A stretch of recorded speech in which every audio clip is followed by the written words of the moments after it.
Este capítulo contiene spoilers de Duna parte 2, entonces si no la has visto, te recomendamos hacerlo antes de seguir escuchando esta conversación. Alza la guardia o elige a tu campeón. Esa es una forma en que podemos empezar el capítulo o con una pantalla en negro y que suene. El canto gutural. Y en los subtítulos diría: bienvenidos sean todos a un nuevo capítulo de su podcast favorito de cine, Los Cinecluberos, un espacio en podcast y video donde cada 15 días Luis Enrique Jiménez y su servidor Emilio Méndez comentamos estrenos en cartelera, en streaming, eventos cinematográficos, a veces temas de música, pero bueno, el chiste es siempre comentar algo divertido. Hoy nos acompaña un invitado bastante especial que ya ha estado en distintas emisiones de este podcast, Charles Miranda. Bienvenido seas, Charles. Eh, Que vamos a estar comentando hoy una película bastante especial, la cual Luis nos, nos hará la introducción. Pues ya, la película que creo que aquí habíamos estado más esperando desde hace mucho tiempo, ya unos 2 años, la segunda parte de Dune, de Denis Villeneuve, la adaptación de la novela de ciencia ficción de Frank Herbert, que pues este director se lanzó a llevarla a la pantalla grande otra vez después de los desastres de Jodorowsky y Lynch. Y pues bueno, ya en su momento tuvimos una plática de la primera parte. Eh, Pusimos varios puntos ahí que quedaron al aire para cuando saliera la nueva entrega. Quién sabe si nos acordaremos de eso, pero el chiste es que estamos aquí reunidos los tres otra vez para hablar de Duna parte 2. Y pues nuestro invitado Charles va a dar su opinión para empezar con esta discusión. Pues bueno, creo que como primera impresión puedo ir muy al grano. La verdad es que me pareció magnífica. Honestamente, es una experiencia como muy pocas se dan en la vida, ¿no? Todo el revuelo que ha habido alrededor de la recepción de la película sobre que si este es un evento que va a marcar una generación. Yo creo que sí. Ya solo el tiempo lo irá viendo. Con el tiempo se irá viendo. Pero la verdad muy emocionado por toda la recepción, incluso un par de detractores de la primera película o gente que había tenido una recepción emotiva alrededor de la primera película les gustó mucho más la segunda, la disfrutaron, incluso la catalogaron como ese caballo de guerra que le declara, pues valga la redundancia, esa guerra esta era del blockbuster mediocre que ya en varias ocasiones hemos señalado. Bueno, ahí no he tenido la oportunidad de ver Godzilla Minus One, pero también se postula como otro candidato fuerte en estos últimos años. Y pues nada más, bueno, ya entraré en detalles de por qué roza cerquísima la perfección, la maestría, pero ya entraré después. Entonces les paso la pelota para que comenten sus opiniones. Bueno, hay un par de cosas que quiero decir a raíz de lo que dijo Charles, pero una que no tiene que ver es, yo siempre creí en Denny, y sí estoy orgulloso de decirlo a estas alturas. ¿Por qué? Porque,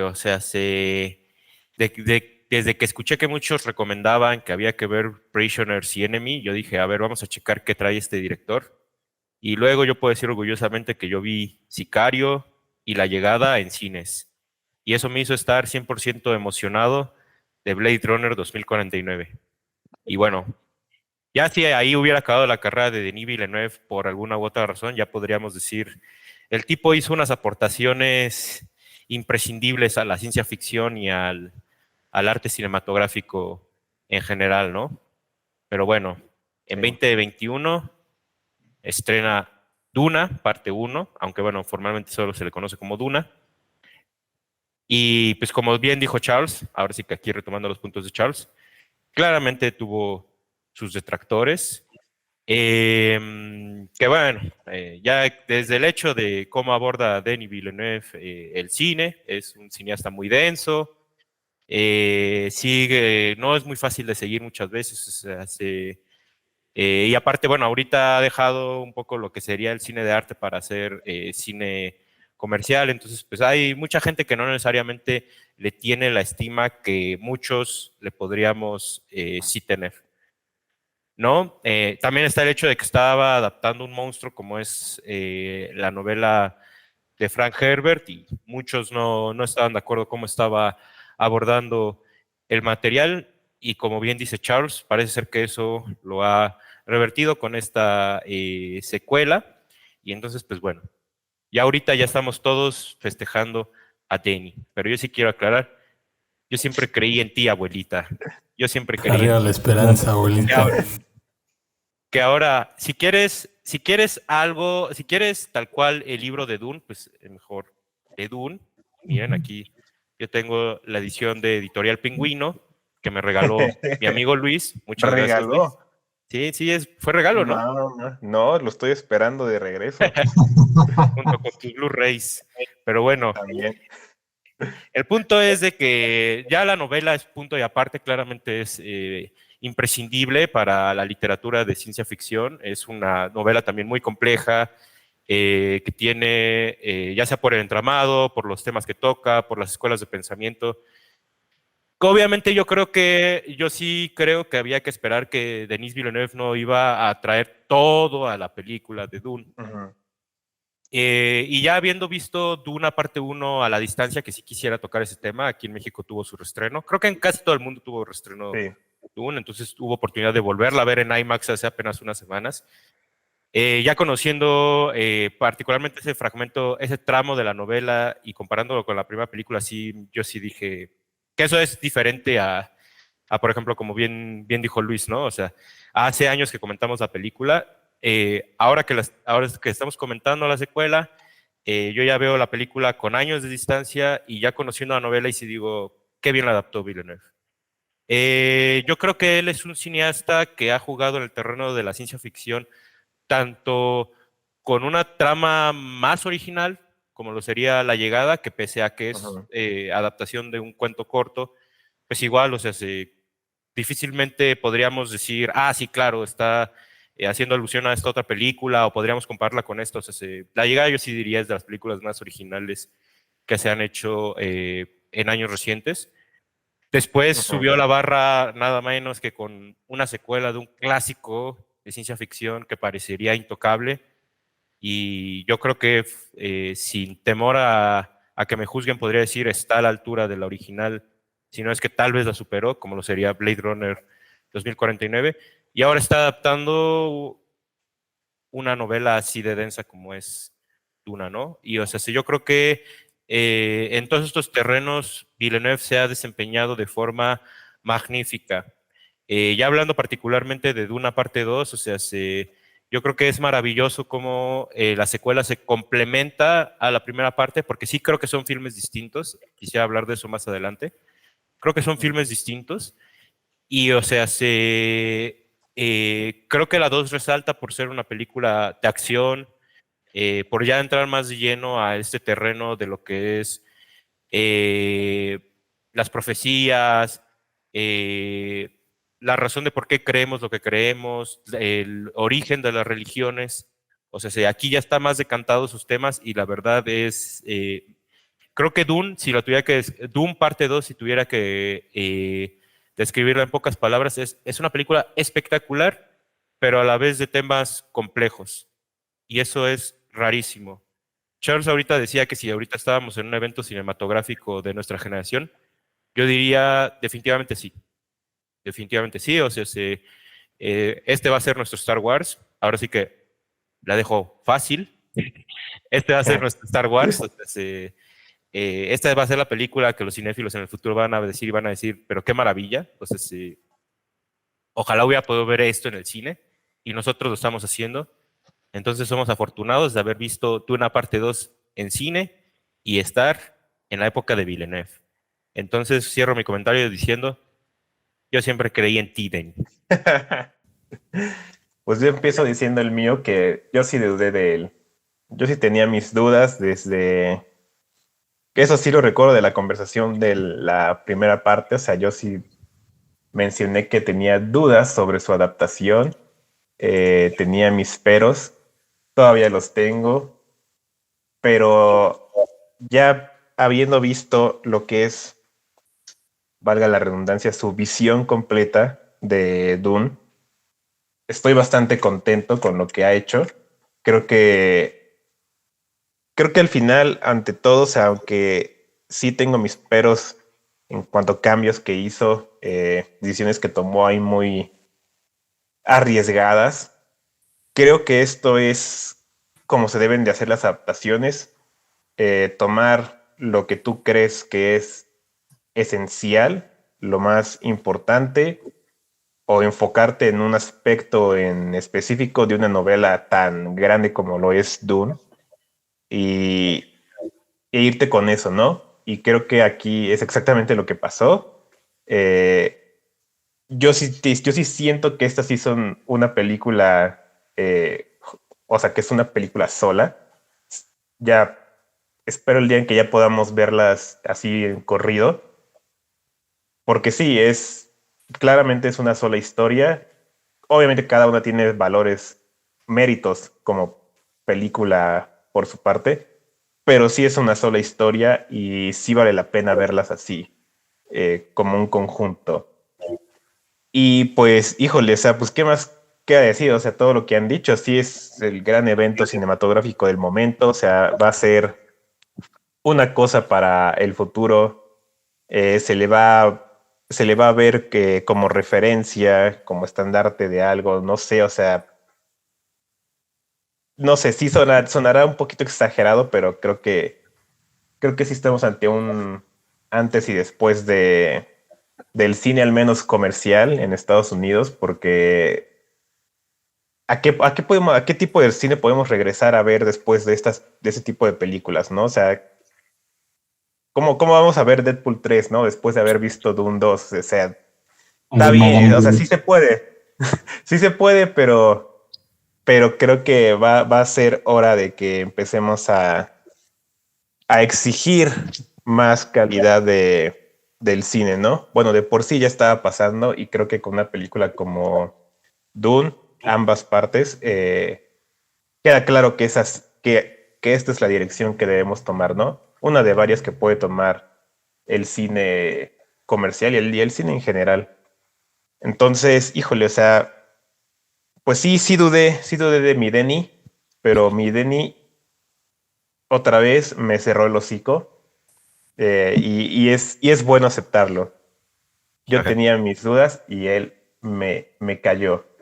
Entonces, por ahora solo puedo decir que Doom parte 2 me encantó y me ha estado encantando cada vez que la vuelvo a ver. Ya voy por la tercera y digo, no manches. Yo que estaba en un punto de que, bueno, sí está muy buena, sí está excelente, pero tampoco es de mis cosas favoritas, ni la veo entre mis favoritas del año, algo así. Yo ahorita digo que el 2024 tendrá que ser un muy buen año porque esta se queda así, arribita. Obviamente es marzo, es muy pronto, pero no sé ustedes que digan, pero yo sí la contemplo para estar entre mis favoritas de este año. No lo sé, ahorita que retrasaron Mickey 17 hasta el próximo año, yo creo que sí queda. No, todavía estoy enojado con eso. No, pero bueno, ahorita haciéndole honor a la película, bueno, para los que me vean en YouTube, aquí estoy en blanco y negro, en honor a la estética de Gady Prime. Y pues ahorita también aquí con mi libro, este no es expropiado, este sí es mío. Pero bueno, no tuve oportunidad de volver a ver la película, pero sí de volver a leer el libro. Y ya entrando más un poco sobre los aciertos de la adaptación, creo que los cambios que se hicieron no son los que más me gustaron, pero creo que fueron los correctos. Porque a pesar de que Denis dijo el corte de 2 horas 46 es mi corte, sí se nota que le quitaron cosas. Y él dijo, yo no voy a soltar ninguna escena eliminada ni ningún corte extendido. Y yo, chin. La verdad es que Incluso pasó con la primera, por ahí dicen que con la parte 1 había un corte ahí de 3 horas y media o 4 horas, que son una película a la que le mocharon mucho. Incluso es algo que comparte igual con El Señor de los Anillos, porque La Comunidad del Anillo, que creo que es el libro más largo, el corte original era de 4 horas, y en el libro que por ahí lo tengo le mochan como 6, 7 capítulos. Entonces, creo que al momento de adaptar novelas que son tabiques, sí, o tienes que mocharle o tienes que simplificar ciertas cosas. Entonces, yo creo que la decisión que más, a lo mejor no entre el público general, no el público general discutiendo de esto, pero a la gente que leyó el libro estaba hablando sobre el personaje de Alia Atreides. ¿Por qué? Porque este personaje, Alia Atreides, vendría siendo un poco el equivalente al personaje de Chani la primera, que normalmente lo conocemos a través de visiones. O de repente ahí tienes estos inserts del feto ingeniero, ¿no? Pero bueno, pero incluso creo que fue lo correcto, porque el personaje de Alia sí nace en la segunda mitad del libro. Y es una niña como de 3 o 5 años que habla, piensa y se comporta como adulta porque hereda todos los recuerdos de todas las reverendas madres. Entonces ahí de repente, ahí había de dos. O hacías un personaje CGI con riesgo de que quedara feo, de una niña de esa edad, y le conseguías una actriz de voz diferente, o de alguna manera justificabas el crecimiento del personaje para que pudieras contratar a una actriz de, no sé, unos 12 años, que fuera super pistolas. Y la verdad es que sí no fue lo que más me gustó el que la omitieran, pero creo que fue lo correcto. Porque ahí yo creo que sí se iban a meter en camisa de 11 varas. Y creo que el enfrentamiento entre el varón y entre Paul se hace más personal, porque en la novela es Alia quien termina dándole el golpe de suerte al varón. Pero como es este asunto de... Charles ya metiéndose a cosas acá bien densas del libro. Sí, ya voy a acabar. Ya voy a empezar otra cosa. Pero creo que eso lo hace un asunto más personal, ¿no? Por la venganza del padre, por incluso este tono final que le dan al personaje de Paul. Porque creo que en la primera película, incluso creo que algo que más me gusta más de esta segunda película es que creo que no es tan solemne. O sea, no es que el hecho de que la primera sea solemne no me guste, sino que como que estaba más distanciado todo. Como que en esta travesía durante la primera parte parecía que esto iba a tratarse de una travesía de camino del héroe más tradicional. Luego en esta segunda parte subvierte el rol de lo que representa Paul Atreides. Entonces, a ver, ahorita para pasar la pelota, porque ahorita se me están mezclando las ideas. Pues bueno, retomando un poco esto de cómo se adapta la novela pues sí, a la película. Yo sí lo veo completamente como un acierto el cómo lo decidió abordar Villeneuve. O sea, que creo que sí es muy declarado. O sea, si él hubiera querido tal cual adaptar la novela, o sea, ahí sí que yo creo que el camino hubiera sido hacerla una miniserie o una serie. Sobre todo porque en comparación de la novela a la película, la novela es muy dialogada. Sí. Y justo hace poco Villeneuve dijo que él no le interesaba mucho el diálogo cinematográfico, sino que le interesaba lo visual, lo cual yo creo que sí se ve bastante en sus últimas 3 películas. Bueno, tomando en cuenta que es Duna parte 1 y 2 y Blade Runner 2049, o sea, es un director que se va mucho a lo monumental. Y entonces a mí me interesa más ver Dune, estas películas que está haciendo Villeneuve, no insisto como el resultado, como la adaptación definitiva de la novela, sino como un medio independiente. O sea, la novela es literaria y la película es eso, es cinematográfica. Y en ese sentido yo sí creo que las dos partes que lleva Denis Villeneuve de Dune son un golazo. Y tiene que ver con esto que dice Charles, o sea, Primero es lo ceremonioso, o sea, el cómo Denis Villeneuve sí se toma su tiempo para explorar lo que es la grandilocuencia, lo cual, hablando de Duna y su universo, pues es fascinante las posibilidades que eso te da para una adaptación. El ralenti, la música, las visiones hacia el futuro, que eso me encanta de estas dos partes de Dune, o sea, en sí la novela de Dune y el concepto de este universo tiene que ver mucho con poder ver hacia el futuro. Y o sea, eso ya estaba planteado en el cine de Villeneuve, por lo menos desde la llegada. Y de repente que desde la 1 ya se abrace estas cuestiones de repente destellos, y que es muy interesante ver cómo funcionan aquí los destellos hacia el futuro, o sea, cómo parece ser que Paul está viendo que va a pasar algo en específico y ya después te das cuenta que no estaba viendo exactamente eso, Ajá. que también tiene que ver con, insisto, con cómo se complementa la parte 2 con la 1. O sea, por ejemplo, en la 1 teníamos esta visión de Paul en una batalla y matando a unos cuantos soldados, ¿no? Y luego en la 2 te das cuenta que no es exactamente eso lo que iba a pasar.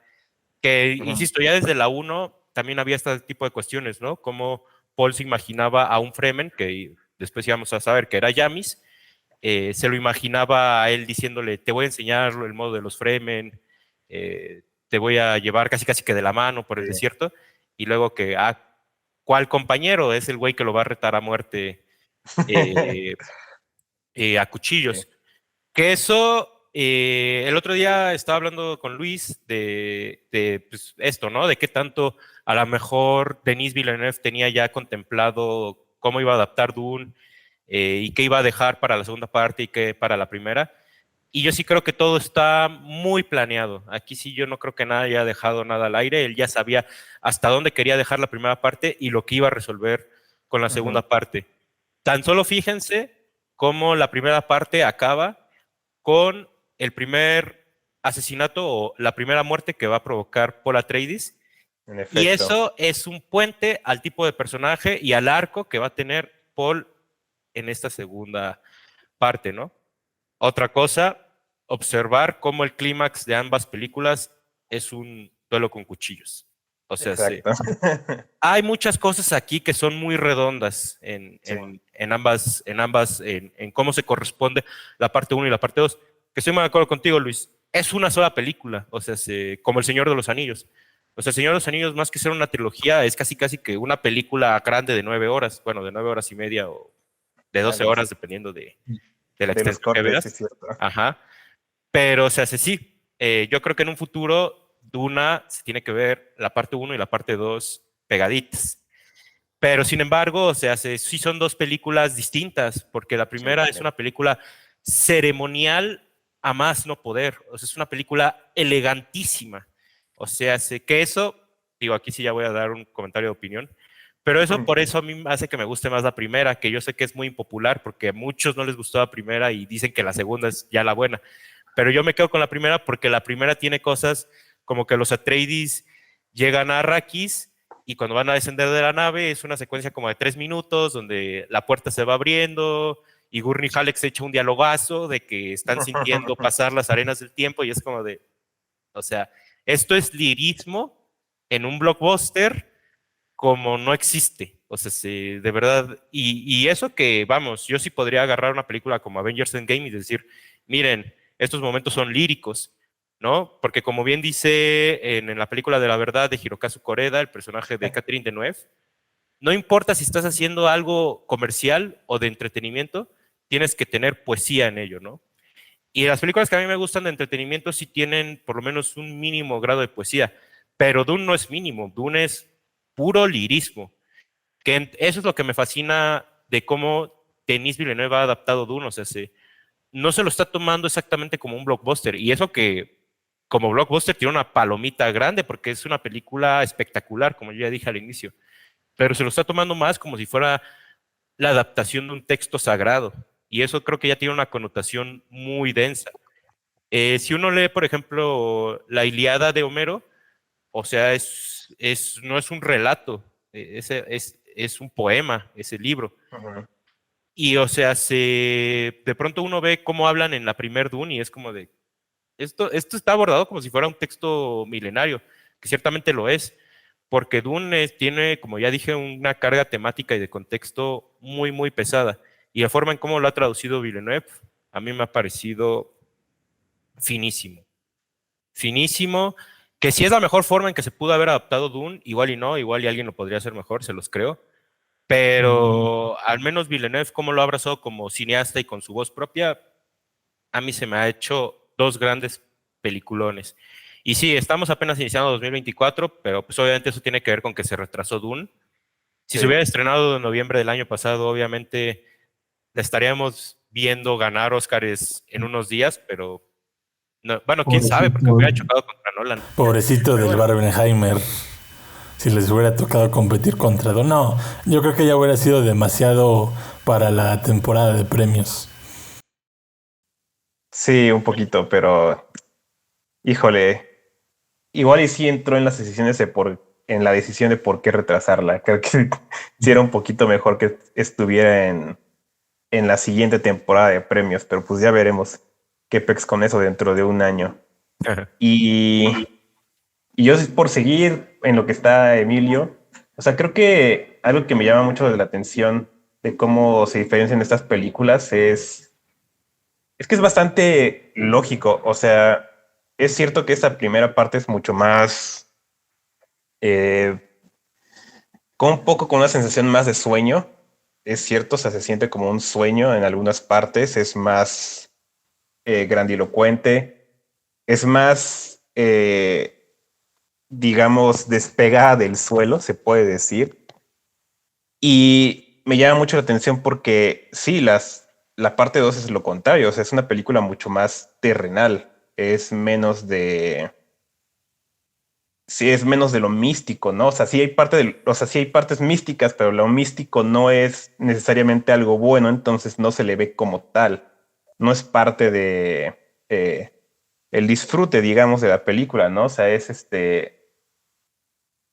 más bien, pues sí, es su contrario y es el enemigo, digamos, ni siquiera vencer porque es un enemigo invencible. Pero me gusta mucho esa decisión, no sé qué tan consciente de este Villeneuve de hacer que estas dos películas se diferencien por eso, ¿no? O sea, tienes una que es un tanto más, no sé cómo decirla, o sea, pues sí, grandilocuente, poquito surreal, que sí se va mucho a ese lado más raro de la historia, al menos mostrándolo mucho, dándole mucho énfasis, ¿no? Y esta segunda parte ya es como que, o sea, todo esto raro que ya viste, pues ese ya es el mundo, o sea, no hay, ya no lo estás descubriendo, ya no lo estás explorando como tal, ¿no? Ya lo estás viviendo en el presente, entonces como que ya no tiene esa carga tan, pues sí, mística, tan irreal, o sea, esta es la realidad del universo de Dune, ¿no? Y tienes que aceptarla como tal, y si no la has aceptado, pues no hay película para ti, ¿no? O sea, tienes que creer en todo lo que está pasando para que puedas experimentarla como se debe. Y me gusta porque cae perfectamente en los temas de, de la novela y bueno, de la historia, o sea, toda esta idea de lo que es las profecías y no sé qué, o sea, las leyendas, los mitos, o sea, cómo puedes hacer creer a la gente en todo eso y para que al final resulten ser planes, ¿no? Planes que se llevan mucho tiempo construyéndose por parte de ciertas personas en, en las esferas de poder. Y, o sea, ahí se me hace genial porque, pues es casi justamente lo que pasa con el cine, ¿no? Con esta película, o sea, tú entras a la primera parte y tú te crees todo lo fantástico que te muestran ahí, tú lo vives, lo sientes, te dejas llevar y, y te deja, o al menos a la gente que no conocía la historia a lo mejor, las deja con cierta sensación, ¿no? De que Paul es tal tipo de personaje que va a llevar a cabo un camino del héroe tradicional y la segunda parte es como de no, vamos a ponerte los pies en la tierra y vas a ver el verdadero tipo de historia que es esto. No es un camino del héroe, es una tragedia. Y como digo, o sea, creo que ahí sí hubo quienes no conocían tanto la historia de Dune. Y pues ya vi reacciones, ¿no? De que pues sí se sintieron traicionados o que no captaron del todo lo que sucedió ahí. Pero creo que esa fue la intención, ¿no? O sea, primero una primera parte que nos engaña un poquito y una segunda parte que nos trae los pies a la tierra. Y eso no sé qué tan intencional sea, pero para mí funciona bastante bien porque se siente en el estilo de las películas. Y no sé, o sea, es diferente. Sí, yo sí estuve pensando esta última vez que la vi, esa de que dónde quedó todo eso que mencionas tú, Emilio, o sea, de lo ceremonial y todo eso, dónde quedó en la segunda parte, ¿no? Y sí está, sí tiene sus momentos así, pero no está tan marcado. Y hay quien ya la critica de que no, es que ya sigue más las reglas de Hollywood y no sé qué, que porque ya hay más acción. Y yo digo, pero también de dónde, ¿no? O sea, yo no veo ninguna escena de acción aquí que no tenga que ver con, que no esté justificada completamente por sus personajes. Siempre tiene que ver algo con los personajes, siempre tiene que ver algo con la trama. O sea, no hay escena de acción aquí que no tenga algo que ver con desarrollar a los personajes y la trama, ¿no? O sea, así querías que está siguiendo las reglas de Hollywood. Pues no, para mí no está en esa línea. Y ya nada más para terminar este comentario, o sea, creo que algo que lo que estoy pensando, que también mencionamos en la conversación pasada, bueno, que se mencionó por ahí, al menos donde me acuerdo, es que hablábamos de si Denis Villeneuve estaba intentando ser Kubrick con esa primera parte. Y creo que sí, obviamente sí estaba intentando hacer Kubrick. Sí. Ajá. Y ahora sí que quien está intentando ser en la parte 2 y no sé qué tan bien caiga este comentario, pero al menos para mí es positivo. Pero aquí estoy intentando ser Ridley Scott otra vez. Y creo que sí es aquí Villeneuve, Ridley Scott, en su mejor forma, no Ridley Scott de House of Gucci y esas cosas. Ajá. O sea, está intentando ser Ridley Scott de sus buenas películas y creo que ahí está, ¿no? O sea, sí lo es. A cada quien le caerá como le tenga que caer, ¿no? Pero al menos yo sí lo veo como una posición positiva de lo que está intentando hacer con su cine ahora. Y pues ya, o sea, bien por él, ¿no? Sí. Que sí está emulando a sus influencias, en las que obviamente también entra Christopher Nolan. Y yo creo que se está poniendo bastante, o sea, ya ni siquiera se está poniendo al tú por tú, ¿no? O sea, creo que ya está entre ellos. Y pues sí, grande mi Denny. Y precisamente todo esto, lo que mencionan sobre lo ceremonial y lo terrenal, era lo que a mí me hacía mucho ruido porque decía, bueno, primero cambiar la relación de aspecto, cosa que me llamó la atención, pero incluso la puesta en cámara y el montaje, o sea, yo tengo grabada esta secuencia en la que es pues no voy a revelar con muchos detalles de la escena, pero es la escena entre Lady Margot y Feyd-Rautha. Están caminando en un pasillo y de repente la naturaleza del montaje apela a los poderes de las Bene Gesserit y escuchas la voz por aquí, luego por acá, o de repente, sobre todo en las secuencias del Siege, como que todo se siente muy, pues precisamente terrenal. Y creo que sí viene por esta separación de etapas del viaje de Paul. O sea, porque volviendo a verla hace como una semana antes, de repente decía, como que hay mucho wide shot, tomas abiertas, o sea, también hay close-ups, ¿no? Pero aquí sí es mediums, o sea, hay wides, ¿no? Pero hay más mediums, hay más close-ups, incluso como que una diferencia que dijo el Greg Fraser es que para Arrakin, para Caladan, normalmente tenían la cámara en un estabilizador, pero cuando estaban en el desierto casi toda era cámara en mano. Entonces, ese tipo de decisiones como que hace que la experiencia más, pues sí, más inmersiva. Incluso quitando esta solemnidad, de repente hay momentos en los que siento que Stilgar, o sea, Stilgar creo que es un gran personaje, pero de repente se había momentos en los que decía, como que no me suena el Stilgar que era el líder, el Stilgar que conoció al Duque Leto y llegaba con cara de olía un pedo y le escupa al suelo, al Stilgar fanático de Lisan Algae, porque incluso lo utilizan como un comic relief, que de repente dice, no, es que Lisan Algae es muy humilde para reconocer que es el Lisan Algae. Que digo, está gracioso, pero como que sí desentonó un poquito.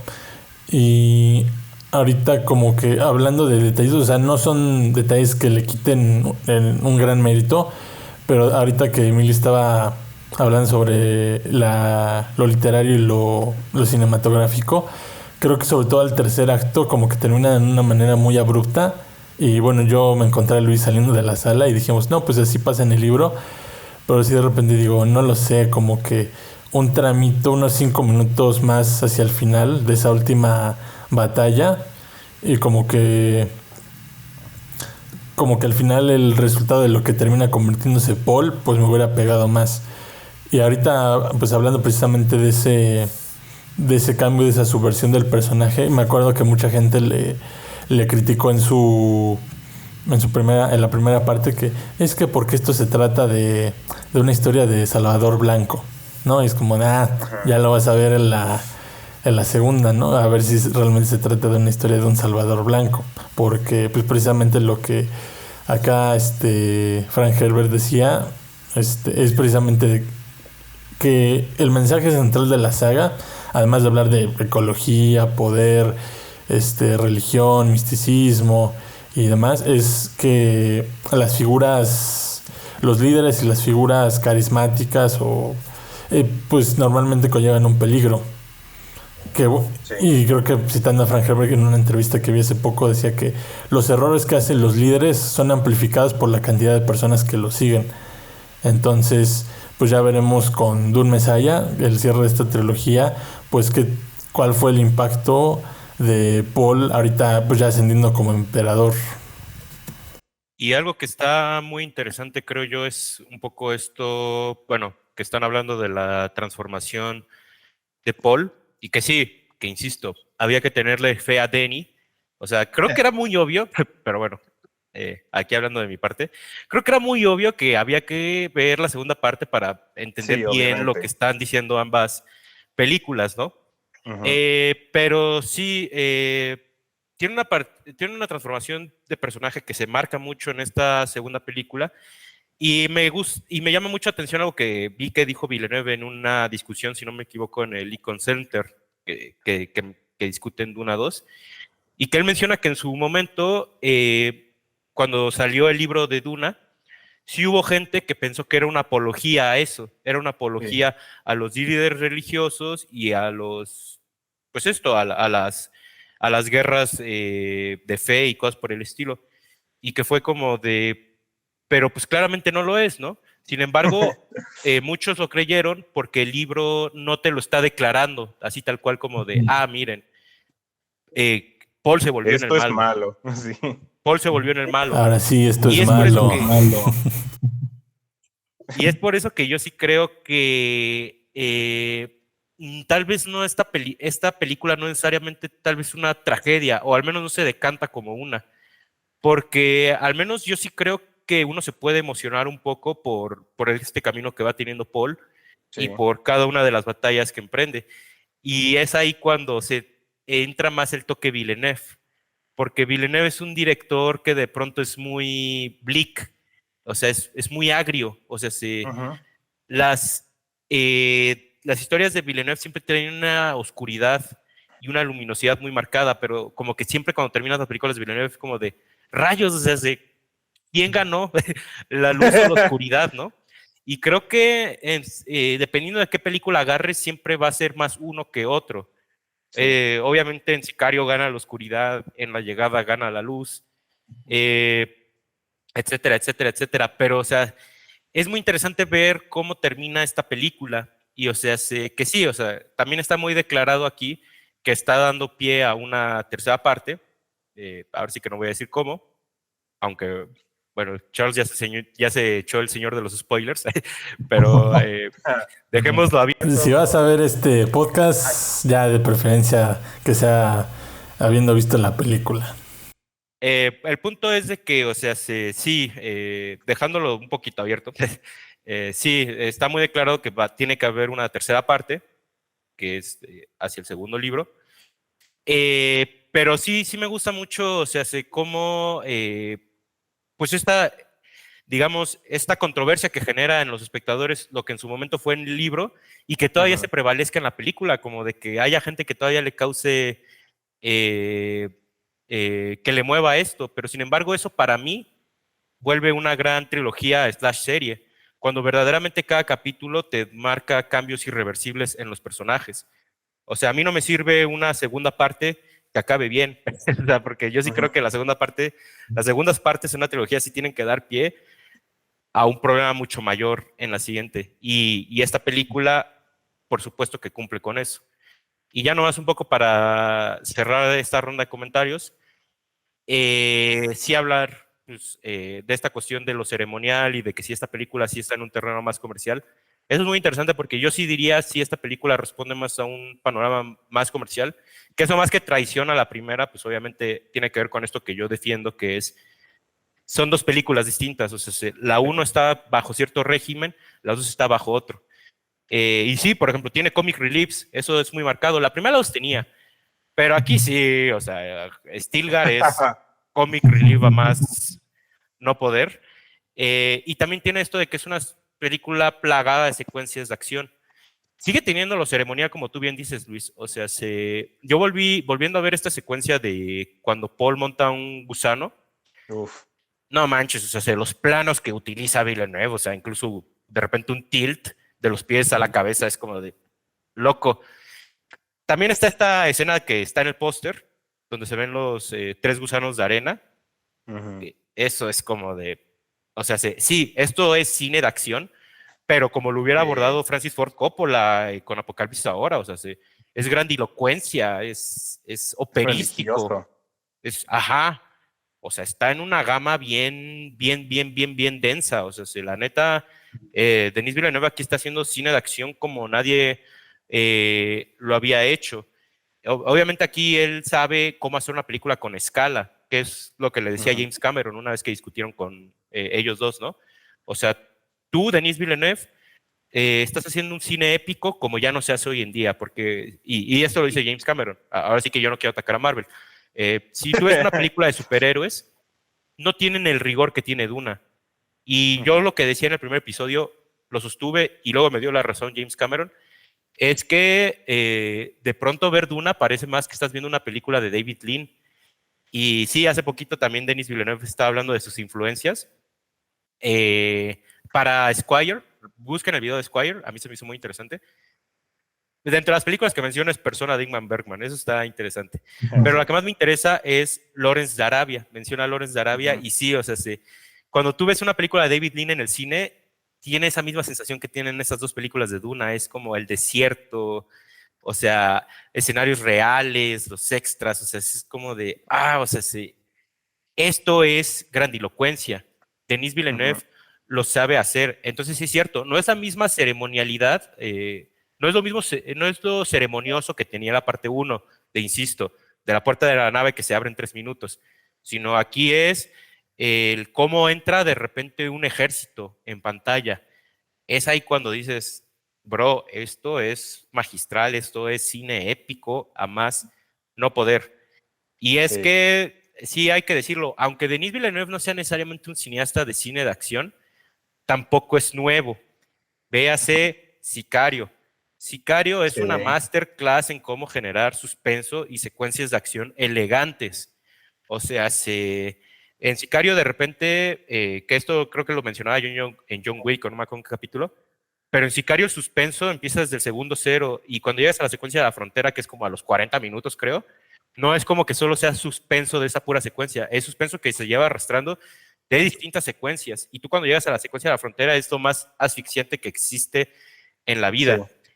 Y entonces aquí recordemos, uno de los lemas de Dune es el terror es el asesino de la mente y aquí se ve eso como un concepto nuclear muy bien marcado y establecido. De O hecho. sea, cómo en esta película se trata de Paul Atreides aprendiendo el uso, pues sí, los usos de los Fremen y su forma de combatir. Las secuencias de acción son impresionantes de ver, o sea, cómo están imaginadas por Villeneuve, pero también por cómo establece esta cuestión del suspenso, cómo los Fremen salen del piso. Uf, Y hay una secuencia con el personaje de Dave Bautista, con Ravan, que sí dices, qué claro, joya, sí. yo también me hubiera ido corriendo. O sea, Sí. porque sí es una cosa genial lo que hacen ahí los Fremen y cómo lo imagina Villeneuve. Entonces, la verdad, sí es cierto, es una película que es más ágil, tiene más acción, aparenta más ser un blockbuster, pero sigue jugando en una liga que a mi gusto es superior y que demuestran que Denis Villeneuve es uno de los grandes directores trabajando actualmente, porque él sabe cómo manejar el timing y eso Sí. no cualquier blockbuster te lo hace. Último comentario en cuanto a las secuencias de acción. Fíjense cómo tienen en común que Paul Atreides y K de Blade Runner 2049 no ganan sus batallas con fuerza, sino con agilidad. Y eso, Sí. a la hora de verlo en la puesta en escena, es fascinante. Entonces, la verdad, aplausos para Villeneuve. Incluso, bueno, ahorita pensando sobre lo que, pues todo lo que están diciendo, a mí una idea, no voy a utilizar insultos, no hace falta, no, pero una idea con la que yo estoy muy en desacuerdo es esta, en la que de repente se ejemplifica en una entrevista que le hicieron a Guillermo del Toro, cuando dicen, es que no sé cómo llegan, no me acuerdo cómo llegan ahí, me acuerdo más de la pregunta y lo que estaba comentando y la respuesta que le dio Guillermo, que dice, es que yo prefiero tus películas más personales, ¿no? Y Guillermo le contesta, pues Pacific Rim es muy personal para mí. O sea, como que de repente esta concepción, que a lo mejor uno como público o como crítico lo puede ver desde fuera, como decir, es que ahorita que hace rato que Luis estaba comentando que dijo, no, es que Villeneuve ya se vendió a Hollywood y no sé qué, porque ya está haciendo más acción y no lo sé, güey. O sea, como que creo que hay una parte del proceso creativo cuando eres realizador que solo conoces tú con la obra. Entonces, no sé, por ejemplo, pienso igual en Peter Jackson, que leyó la trilogía del Señor de los Anillos en su adolescencia, y a pesar de que hay mucha gente que dice, no, es que yo prefiero el Peter Jackson de Brain Dead, de estas películas de bajo presupuesto, pues la verdad es que, o sea, sí, o sea, creo que si comparas Brain Dead con El Señor de los Anillos, obviamente El Señor de los Anillos está bajo un esquema de Hollywood, pero como porque eso sería menos personal para su creador, ¿no? O sea, y lo mismo creo que pasa con Dune, porque tú ves las entrevistas y ves las declaraciones de Villeneuve y dice, no, desde que yo leí la saga completa, igual en mi adolescencia, yo hice storyboards de cómo me hubiera gustado hacer la película. O sea, como que no comparto mucho esa idea. Y también, regresando un poco del diálogo, creo que también esa parte es por supuesto, porque la primera es una introducción y te tiene que estar explicando con ese recurso, pues cómo funciona este mundo, porque aparte de que Dune sí es una novela bastante dialogada y mucho monólogo interno. Entonces, tú lees la novela y dices, están dialogando, y en medio de un diálogo y otro está un monólogo interno, o está, este güey está pensando esto, o tengo que tener cuidado con mis palabras porque seguramente este güey está pensando en esto, y luego te saltan de monólogo interno a diálogo, a monólogo interno al otro personaje. Entonces, pues creo que aquí en esta segunda parte me gusta más que lo ejemplifique igual con acciones. O sea, hay escenas más extendidas donde digo, pues aquí no están recargándose en el diálogo, sino en la acción o en la propia atmósfera, que eso es algo que me gusta más, porque creo que también siento que en cuanto a cuestión de escenografía da un paso más arriba. O sea, tú ves la presentación de Faith Routh y cómo va entrando al coliseo triangular y dices, bueno, todo Gady Prime es excelente, ¿no? Por cómo retrata la naturaleza de los Harkonnen, que de repente hay detallitos como la fotografía, que es como el sol es negro, todo se vuelve monocromático, pero de repente ves un lugar donde no le pega tanto el sol, tanto la sombra y es tantito color, o sea, como que esa cantidad de detalles. Tengo entendido que esas escenas creo que las filmó con infrarrojo. No, algo que vi en una entrevista no era una entrevista, era un análisis de un fotógrafo a los trailers y dijo, seguramente así, y la filmaron con esto haciendo un desglose. Pero sí siento que es una experiencia con más,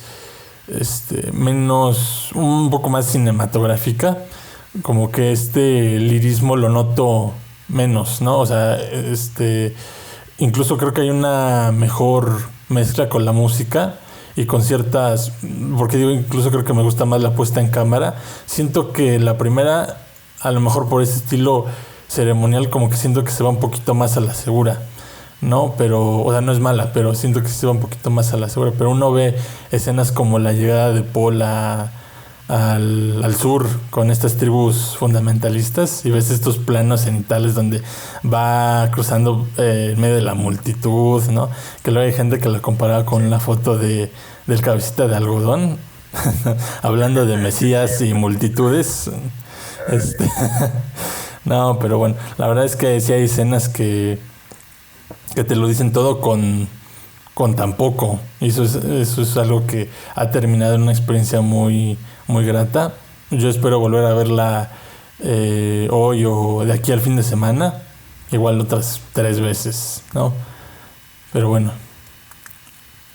Pues creo que es algo importante ahí de lo que hablábamos de la adaptación, ¿no? O sea, Villeneuve, esta cosa que decía él de que el diálogo, que lo odia y no sé qué, que a muchos les pareció súper polémico y que cómo va a decir eso si el cine siempre ha tenido grandes diálogos, no sé qué. Yo digo, o sea, sí, pero tiene razón, en su forma más pura, el cine es imagen, ¿no? Y si acaso algo de sonido. Y, o sea, y puede que yo viera películas de su filmografía anterior y diría como que no les hace tanta justicia a ese dicho. Pero ya lo que es desde Blade Runner 2049 hacia acá, estas últimas 3 películas, o sea, claramente este sujeto quiere llegar a un punto en el que su cine ya no tenga que lidiar en lo absoluto con palabras. Y sí, creo que esa sí fue como su idea de cómo adaptar esta novela, ¿no? O sea, y creo que esos sacrificios que hace, como yo decía, o sea, al inicio a mí no me cayeron del todo bien en la primera parte, pero aquí ya lo puedo ver como una sola historia. O sea, yo entiendo cómo desde el inicio él dijo, voy a sacrificar ¿cómo se dice? La profundidad de casi todos los personajes, porque yo me quiero enfocar en Paul y Chani. Y está cabrón, porque Chani en la primera parte casi no sale hasta el final. Y esa es de las cosas que más yo le dudaba. Pero me acuerdo muy bien que él dijo, Chani va a ser la protagonista de la segunda parte. Y no sé si exactamente es la protagonista, pero claramente está el enfoque muy puesto sobre ella. Y, o sea, obviamente ya quien ya la vio, o sea, viendo el final sabrá qué tan importante es el enfoque en ella. Y creo que a mí justamente lo que más me gusta de ya la película, así como la estoy viendo en ese momento, es eso. O sea, es que Villeneuve sabe muy bien cómo reducir, cómo sintetizar, cómo resumir todo lo que la novela te dice en palabras, diálogos, y él te lo pone en un par de imágenes. O sea, no hace falta más, ¿no? Y es lo que decíamos de que sí es la adaptación definitiva y se podría hacer algo diferente. O sea, yo creo que sí se puede hacer una miniserie de Dune. Ya se ha hecho, de hecho, o sea, ya hay miniserie de Dune. Y eso no lo hace mejor, ¿no? Por ser más fiel a la novela. O sea, creo que aquí lo más importante para mí lo más importante es que hasta Denis Villeneuve se atreve a decir, ¿sabes qué? Yo te puedo mejorar este pedo. Porque él dijo, sí, la gente no captó la idea de la novela, se les pasó por la cabeza, no lo entendieron. Ok, yo lo voy a hacer de tal manera que la malinterpretación no sea posible. Lamentablemente resulta que sí es posible seguir malinterpretando la película. No sé cómo, o sea, creo que ya solo faltaba que Denise sacara así, que Chani volteara la cámara y dijera, Paul se volvió malo y ya no lo quiero. No sé cómo puede pasar eso, pero bueno, o sea, la gente. Que medio sí lo hace, no lo dice, pero Es que por eso digo, o sea, sí es tiene que ya está su ahí. pose. Es que ya está ahí, o sea, está ahí directísimo en cámara y, o sea, y aún así hay gente que no, parece que no. Incluso una de las quejas con la primera película era, es que te lo explican todo, pero luego hubo un chingo de gente que dijo, es que no entendí nada, pero te lo están diciendo todo con diálogo. Y aunque hay gente que dice, es que hay muchos diálogos y y luego sigue sin entenderle, o luego se queja o está en contra de estas declaraciones de Villeneuve de que odia el diálogo, pero luego se sordea con ellos y es como de, yo voy a entender lo que quiera entender, a pesar de que me lo están oponiendo o con diálogo o en el mero subtexto de la propia imagen, porque, o sea, hay como 3, 4, 5 o hasta 6 close-ups de Chani así emputada. Entonces, como de, güey, no estás viendo que se está decepcionando de Paul y está diciendo, es que no le entendí o no me están explicando. Dígase la reseña del Christoph. Ah, No le quería decir nombres, pero bueno. Sí, hay que decir nombres, pero sí, justamente ese tipo de reseñas. Pero bueno, o sea, creo que aquí lo que yo voy es a mi punto favorito de la película. O sea, creo que lo que más me gusta de Duna parte 2 y ya viendo Duna como una película sola, ambas partes, pues es que Denis Villeneuve sí dijo como que a mí esta madre es una historia de amor, ¿no? Y es de un niño que sueña con una mujer que no conoce, la conoce y tiene que decidir entre ella o su destino. Y a mí me parece espectacular que un director pueda tomar la Biblia que es Dune, el libro, y decir, lo voy a llevar hasta lo más mínimo. ¿Qué es eso? Es esa historia entre Paul y Chani y desarrollar la película a partir de eso, ¿no? O sea, y creo que sacrifica muchas cosas, se van muchas cosas que no, bueno, que para mí eran esenciales, pero que de alguna forma él puede aún sacar la historia adelante, puede sacar los temas adelante y queda en la película que es, ¿no? Y creo que algo que me gusta mucho más de esta, o sea, que creo que ahí para mí lo que sí la hace mejor la parte 2 a la primera, es que yo sí sigo sintiendo que la primera parte es muy distanciada emocionalmente, o sea, es muy fría. Y, y eso a mí personalmente pues no me cae. No sé qué tan intencionalmente lo hizo Villeneuve así. Creo que no quería hacerla tan fría. Se le fue un poquito de las manos. Y la segunda parte es lo contrario. O sea, creo que es una película mucho más emocional, mucho más apegada a sus personajes. Es esta historia de amor, es historia de traiciones, historia de corrupción, incluso con el propio público, ¿no? O sea, es lo que yo ya decía, o sea, te engaña y luego te suelta la realidad, ¿no? Y también por eso esto de que Stilgar sea un comic relief, pues a mí me cae bien porque de hecho, o sea, yo como recuerdo así es el personaje, o sea, es un hombre ingenuo, muy fácil de disuadir de sus creencias. Y la forma en que aquí lo ponen, o sea, es gracioso, pero para el final yo sí decía como de, ¿por qué me río de esto, no? O sea, la verdad es que es muy feo, es muy triste. Y es efectivo, porque entonces significa que me importó lo que sentía el personaje, ¿no? Que en la primera pues es una figura ahí nada más fuerte que pues aparece. Y aquí es una persona. Entonces, o sea, creo que a mí sí me gusta más la parte 2 porque sí es una película mucho más emocional, mucho más centrada en sus personajes. y en sus arcos y lo que significa para nosotros como audiencia, ¿no? Entonces, ahora sí que la verdad es que ya es obvio que Dune Messiah se va a hacer. No va a ser la próxima película de Denis Villeneuve, eso está clarísimo. Pero la va a hacer en algún punto. Pero yo ayer que estaba terminando de ver la parte 2 y dije, por mí se queda aquí y termina perfecto. O sea, para mí sí no hay tanta necesidad de tener ese epílogo que es Dune Messiah.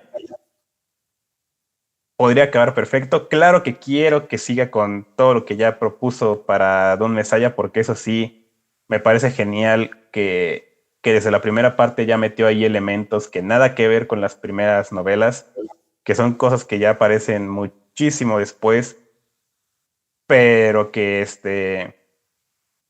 podrían ser importantes después para Dune Messiah. Digo, tiene plan mi compa el Denny, o sea, él ya desde el inicio ya sabía qué cosas iba a tomar y qué cosas no, para terminar su trilogía, pero bueno, o sea, para mí podría acabar aquí y sería una película perfecta, una duología perfecta, entonces no sé, que haga lo que quiera, ¿no? También con tal de ver a Anya Taylor-Joy como Alia Atreides es un sueño hecho realidad para mí, yo lo manifesté, se me hizo. Entonces también por eso sí quiero que sea Dune Messiah, pero bueno, o sea, creo que yo con eso casi voy terminando de mi parte, porque no sé qué más pueda decir, más que obviamente pues sí, me encantó esta película, y ya como película de una parte 1 y de una parte 2 también me parece de lo mejor que se ha hecho en estos últimos años. Y sí, referente del cine de aquí en adelante, a ver qué se aprenden los chavos, los novatos de estas películas.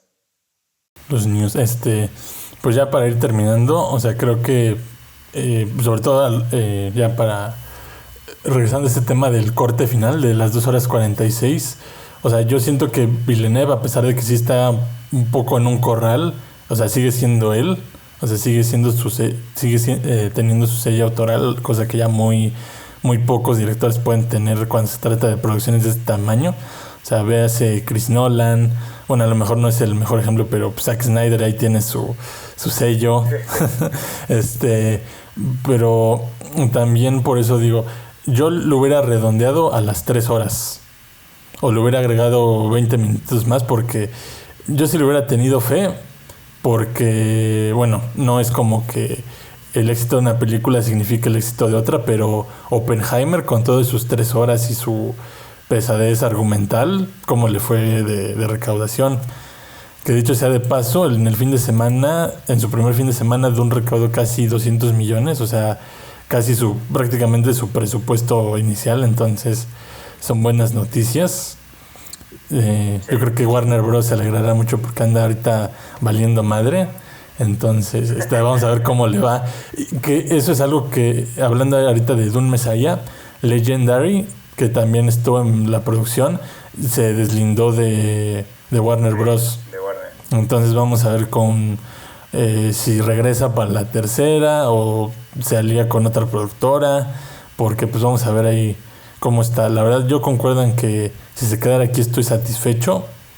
De repente sí me dolió que recortaran algunos personajes como el de Tufir Hawat, que en la mañana estaba viendo... Pues sí, es cierto. Sí, sobre todo las escenas de Tufir y escenas de Gurney. A lo mejor Gurney no me acabó de encantar en esta película, no por el personaje, sino porque siento que le mocharon algunas cosas. Pero bueno, una adaptación no necesariamente abarca todos los detalles de la trama. Y ya habiendo dicho eso, pues la verdad yo estoy muy satisfecho. La verdad es que esto es magnífico. Y pues bueno, qué bueno que tengamos blockbusters así para la posteridad, y ojalá sea, con toda esta respuesta que ha tenido tanto de crítica como de público en general, pues sea como contraataque para que el blockbuster tenga años mejores. Y ya con eso cierro. Pues ya yo nomás para terminar, pues contestar esta necedad de Luis de poner la segunda encima de la primera. No Porque, es es broma, pero o sea, Pues, ¿Qué Lo necesidad cierto es de que sí, contestar? Villeneuve había dicho esto de que él sentía que emocionalmente estaba más cumplida esta, pero yo no creo que esta esté más cumplida que la anterior, porque, o sea, y no por decir que la anterior sea mejor, sino porque, insisto, a mí me gusta cómo se contestan ambas, o sea, me gusta que una sea de una forma y me gusta que la otra sea de otra forma. Y la primera particularmente me gusta que sea un poquito más fría, sí cierto, un poco más distante, pero por esto que yo dije de los textos sagrados, o sea, o por los textos antiguos, o sea, no tiene ese acercamiento a los personajes como lo tendría pues esta segunda. Y esta segunda sí se siente como una película distinta por lo mismo, o sea, tiene más comedia, tiene más drama, tiene más acción, y la primera es más ceremoniosa, es más lenta, es más elegante, pero al final las dos son la misma película. La primera es la historia de este chico que se desploma su familia, lo pierde todo y tiene que forjarse su propio camino. La segunda es el camino que él se forja. Entonces, yo la verdad lo veo muy bien cómo se responden ambas películas. Que cuál sea mejor, eso ya no importa. Lo importante es que las dos se contestan muy bien como un gran díptico.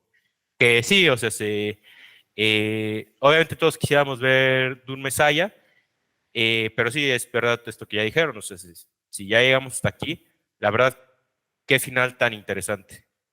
Y algo que quería decir antes de esta necedad de Luis, jaja, no te creas, también era lo del entramado que se había mencionado a la hora de hablar de la adaptación.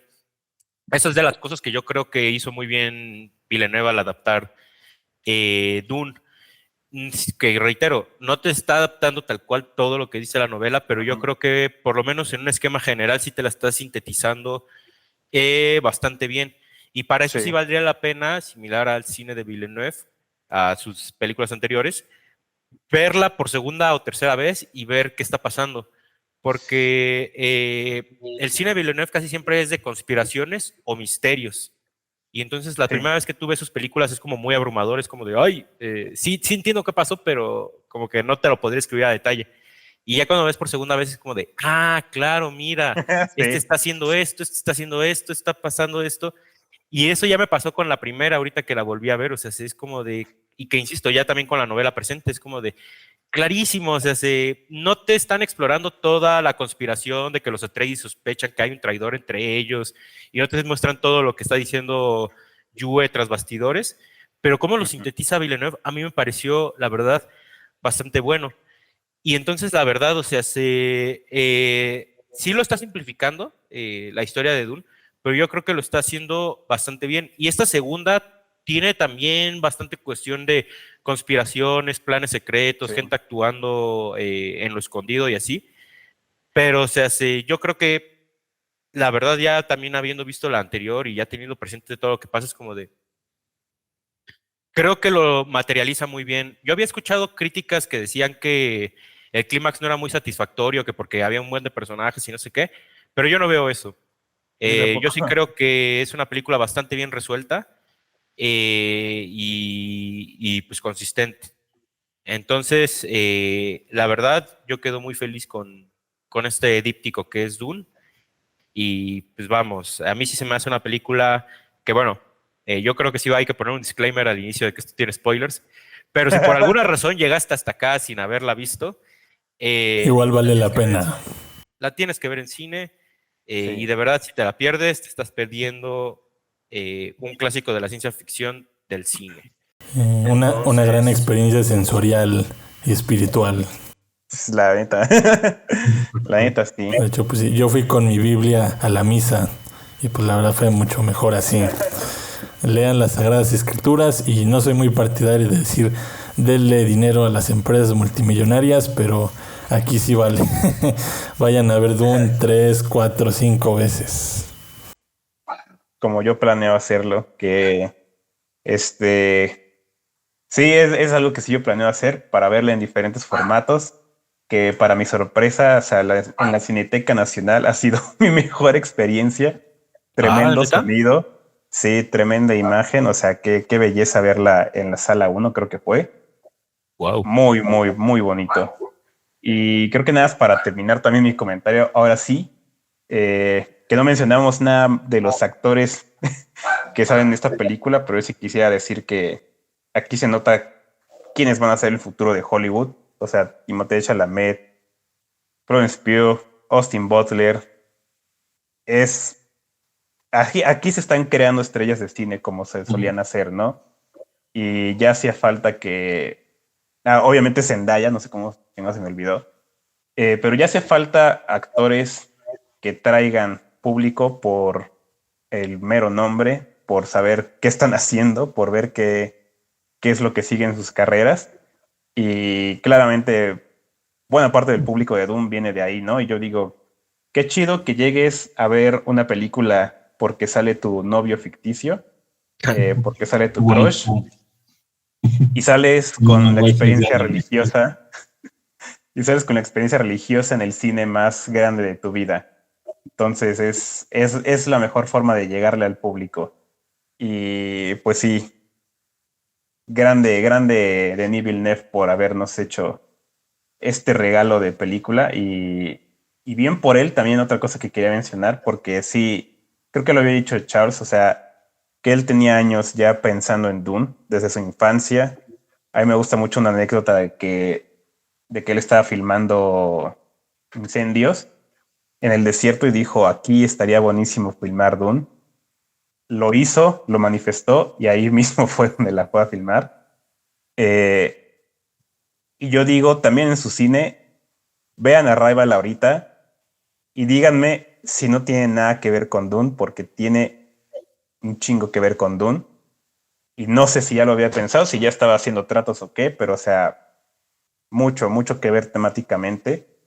También desde Blade Runner, o sea, ya estaba presente en su cabeza, ¿no? Entonces, es bueno ver cuando un director logra sus sueños de la infancia y los hace de esta manera, ¿no? Y pues ya, yo con eso ya cierro. No sé si alguien más quiera mencionar algo. Si no, para Larga vida a los guerreros. Pues Ya entonces dejamos. dejémoslo hasta acá. Muchas Vayan gracias, con Psycho Charles, Luz. por acompañarnos en otro Muchas episodio. gracias. Y muchas gracias, público, por escucharnos. Nos estamos viendo. Hasta la próxima. Nos vemos.